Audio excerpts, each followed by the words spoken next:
Le camembert de Normandie, oui. Donc l'exigence de production, c'est-à-dire le fait de ne pas être en mesure de délocaliser quoi que ce soit sur ce produit. Donc c'est aussi, je pense, très intéressant de rendre l'économie indispensable de la région. Ça donne toute la spécificité au produit, bien entendu, puisque, on l'a dit, la définition de l'AOP à l'échelon européen. Et là, sur le camembert de Normandie, en ce moment, on est en train de vivre une chose qui me paraît terrible. Alors, écoutez bien ça, c'est inquiétant. C'est à la fois en tant que consommateur, c'est à la fois en tant que producteur de lait, que je m'interroge de ce positionnement. On a aujourd'hui en camembert, déjà on a perdu le nom.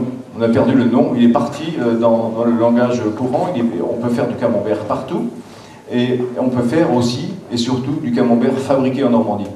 Un produit fait avec du lait de partout. Voilà. Donc on n'est déjà plus dans l'ancrage. Et ce produit, auprès du consommateur, est extrêmement perturbant. Puisqu'en fait, pour bon nombre de personnes, j'ai pu le vérifier il y a quelque temps dans une région d'appellation d'origine, donc avec des initiés, où j'avais 300 personnes dans la salle, où j'ai commencé à expliquer la différence. Les gens avaient les yeux grands ouverts, n'y connaissant plus rien d'un seul coup de ce qu'était la notion d'appellation d'origine. Donc, je pense qu'il faut absolument que nous protégions le qualificatif normand sur l'appellation d'origine.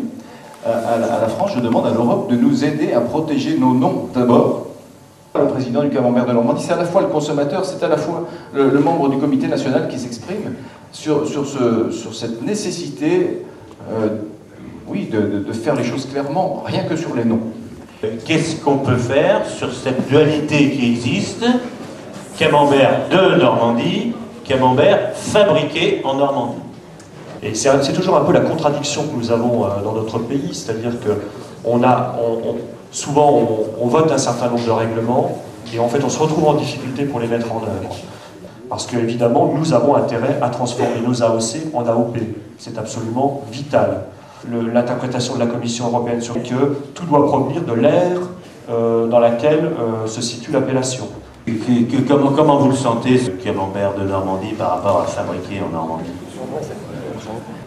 Pascal Guinet évoquait tout à l'heure qu'il faut que nous soyons, nous, quand nous avons des demandes d'évolution et le cadre réglementaire à Bruxelles, que nous ayons une discussion préalable et que nous sachions exactement quels sont les points sur lesquels nous avons intérêt à faire bouger les choses. Il devait y avoir confusion, le moment venu, dans la présentation d'un produit entre celui qui bénéficie du signe de qualité et celui qui n'en bénéficie pas, quand bien même les termes qu'ils emploient sont proches, dans l'exemple cité.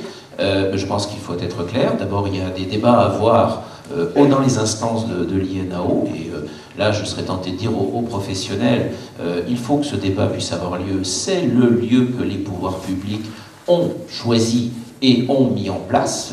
Il est clair que s'il doit y avoir quelque chose qui s'apparente à une trop grande proximité, c'est aussi un débat professionnel, me semble-t-il, à avoir. Non mais, moi je voudrais quand même être clair, une indication géographique protégée, ça se défend.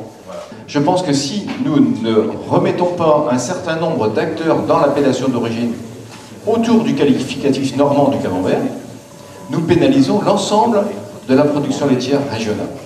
Je défends le consommateur qui ne doit pas être trompé, qui doit savoir ce qu'il achète. Bien sûr, je défends l'appellation d'origine qui doit exister demain, mais bien sûr, je défends aussi le producteur de lait qui doit régionalement être source de différence.